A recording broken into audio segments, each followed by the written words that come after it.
Hello, welcome to another great episode of The Paul Theory Show. And today is a sad day for the theory-minded people. Today, Stephen Hawkings passed away. He had an incredible life, incredible mind, and incredible story. I'm sure most people, if you're watching this, probably know about him. But he's a physicist, and I'm not sure what he discovered, to be honest with you. If he discovered anything, or just had a bunch of theories, like this show. Anyways, he really young, I think in his early 20s, got a disease or some kind of sickness where he became paralyzed, and then he was only supposed to live a few years, but he ended up living till today. He died, I think he was 75 years old. So he surpassed everybody's expectations regarding of how long he survived. And he was, I guess, the man when it comes to physicist, or what do you call it? But astrology, you know, theories of the universe and how it was made and created and all that stuff. I'm curious who the number 2 guy is. Who's going to be the new Stephen Hawkins? Who's going to be the man they talk to? There's one guy, and I see him on TV a lot, and I'm sure he's very smart. I'm not sure if he's supposed to be quite, to par with Stephen Hawkins, but I don't know his name. He's a black guy. He speaks well. There's a lot of videos, he does a lot of things. I gotta find out his name. But I like to listen to him talk to. So that's sad. I'm not gonna lie, I didn't really keep up with him too much. I watched his movie. I'm always impressed with really smart people and what they're thinking about, and see if I can actually relate to what they're saying.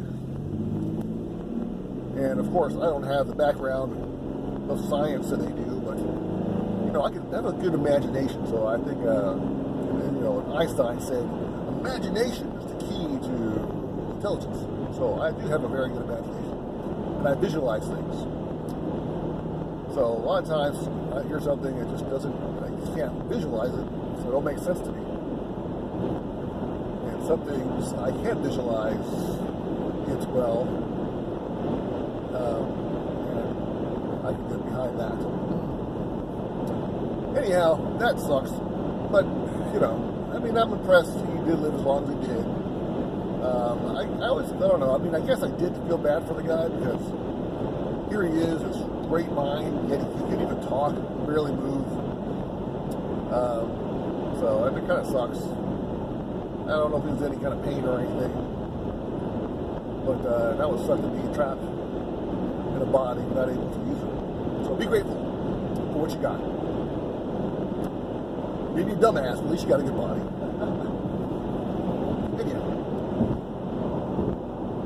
There was something I did want to talk about, but for the life of me, I can't remember what it was. And then when I'm driving, for some reason, because I'm focused on the road, stuff doesn't come back to me as well. And I don't take notes, which I should. So I guess we might just call it a day. What was it? I don't know.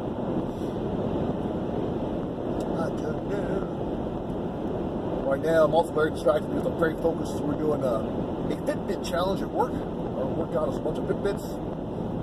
And right now, we're in the middle of a week, what do you call it? Weekly hustle. So the challenge, somebody challenged me to a competition where, see who can do the most steps. There's like, I think it's about 7 of us now in this competition. See who can get the most steps in a week. Right now, I am in a close second place. I'm going to win, though. Don't get me wrong. Among everybody. Basically, me and one guy named Tim. They're way at the top, and everybody else is way at the bottom. So it's really a 2-man race. And it goes back and forth. He is very competitive. I got to give him some credit. I am too. So it'll be interesting to see how it plays out, how close he can get to the champ. Let's see what else we're on to. Let's see. Same old with Trump. Everybody thinks he's crazy. California. You know what? Let's talk about California. It's kind of interesting. California and Trump right now are not getting along, basically.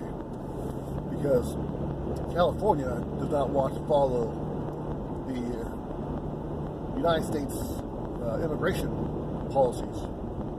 They want to be basically a sanctuary state and not kick people out.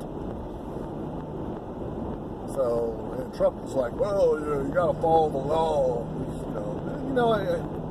It's funny because, like California, if you live in California, believe it or not, there's a lot of cops in California, especially Los Angeles area. There's a lot of cops, and it's very strict.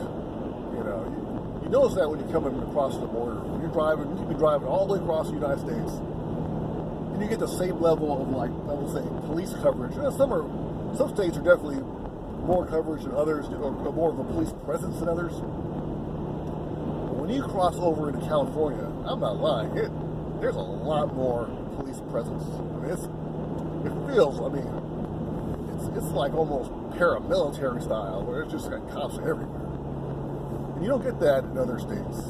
You get some states that are, you see it more than others. Some states you'll drive right through the whole state and never see a trooper. Where some states you see a lot of. Virginia is also another very visible, very much police state, seem like to me. There's a lot of cops there, and they will pull you over in a heartbeat.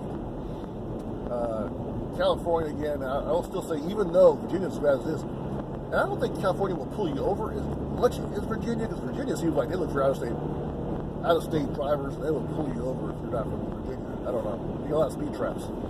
California, just a lot of police presence. You see a lot of them everywhere. You drive and you see cops everywhere.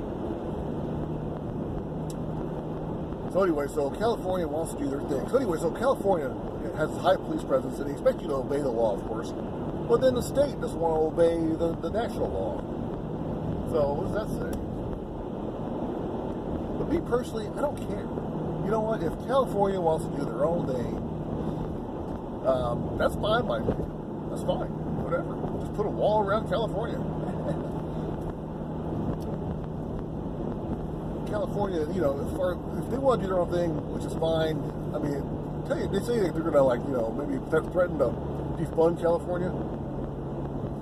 But California is the 6th largest economy in the world by itself. So I don't think they're going to need the rest of the country's money to survive. It seems like if they're managed halfway decent, they should be able to manage their own state, not need the federal funding. And of course, there's talk about California leaving the United States, which I don't know how possible that is or how likely. Do I care? No, not really. To me, it's just like, if you have your own state and you don't need the funding of the other United States, the rest of it, then do what you want. That's kind of how it is, anyways. In a lot of regards, when you travel through different states, each state has their own, basically, their laws, their ideals, their visions. They're not all the same. Every state has a different feel to it. Some might be more similar to other states. But you got to watch out with your laws, too. Some laws are like the opposite in different states. I'll give you an example. North Carolina and South Carolina. In North Carolina, if you say you're transporting a gun, okay? In North Carolina, your gun has to be visible. So, like, if you're carrying a gun, you can legally carry a gun. It's got to be like, I don't know if it's be loaded or not, but you can carry a gun. But it's got to be visible. So you can have it like on your seat or in the back seat or whatever, but it's got to be in plain sight. I guess so if a cop sees it, they won't be like, hey, they can see the gun, they know you have a gun or not. I'm assuming that's the logic. I don't know for sure. But in South Carolina, it's the opposite. You got to keep it basically stashed away somewhere, like in your trunk or your glove box. I'm not sure if it's got to be in a locked container or not, but it can't be visible. I guess that would create a panic, and maybe somebody will look inside and steal it. I don't know what their logic is, but so them two states have totally the opposite laws in regards to transporting guns. I think in California, it's got to be in a locked container, a locked box, like it would be in a case with a lock on it. I think that's the way you got to transport it there. So yeah, it's kind of funny when I'm driving. If I transport a gun, which is very super rare, I'm actually nervous. I'm not really sure because I like to carry my gun in a case, in a lock case. That seems like it makes the most sense. Not throw it in the trunk and be done with it. So I'm not sure if that's considered concealment or not, but I think it's a lock case. What the hell? How? It seems like if you tell a cop, yeah, I got a locked gun in the trunk, you know, I think you're all right, but don't take my word for it. So anyways, different states have different laws, different feels. Some are more liberal, some are more conservative, and just a whole different, like some places, like North Carolina, you don't see that many billboards, but as soon as you go to South Carolina, there's billboards everywhere. And then for a long time, I think North Carolina didn't want, when you have like shopping centers and businesses, they wanted to be behind trees. So when you're driving around, you don't really see much. But then a lot of other states, you know, businesses of course they want you to be able to see their business, so the trees get in the way. So, you know, so if you're looking for a Walmart and you can't see the Walmart because there's a bunch of trees in front of it, it kind of sucks for the business. So it has different states have different feels. So I think the original concept of a whole 50 states is like 50 different little nations that are working together under the same, I don't know, kind of one central government, but the central government's only supposed to be for like, you know, for security purposes, I guess. They're supposed to, you know, it's not supposed to be where you have one entity, which was like DC, controlling all of the other different states. That's why I think like right now, some states marijuana is legal, in other states it's not, but nationally it's still illegal. So states are illegal. So what in the world? So I think, yeah, I think in general, states should make up their own laws, do their own thing. I think the government should kind of stay out of it. That's my opinion. But of course, it makes it complicated for traveling. But still, you know what? Tough luck. There should be maybe like an interstate law where if you're on the interstate, there's like an interstate law just because make it easy for everybody that's traveling.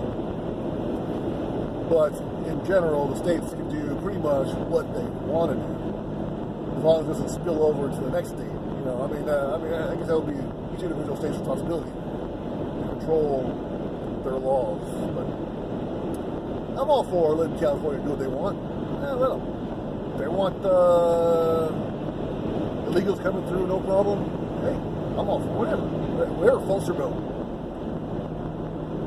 So, you know, if you don't like it, that's why you can up and leave. You don't need to register to another state. Just get up, pack your stuff, go to the state that has the rules, laws that you like best. And then you're going with like-minded people. See, like-minded, like energy will attract. So you go to people, the places that you feel fits you the best. You might have to do some research, but you know what? Hey, do the research. Find out. Travel around, see what feels right. And then settle there. Don't be a chicken.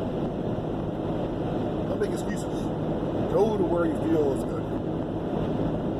You can't change the whole state. I mean, if you were a minority in your thoughts, not talking about, you know, place of origin or your skin tone, but if your thoughts are the minority, then maybe you need to go where your thoughts, you're going where like-minded people think. You know what I'm saying?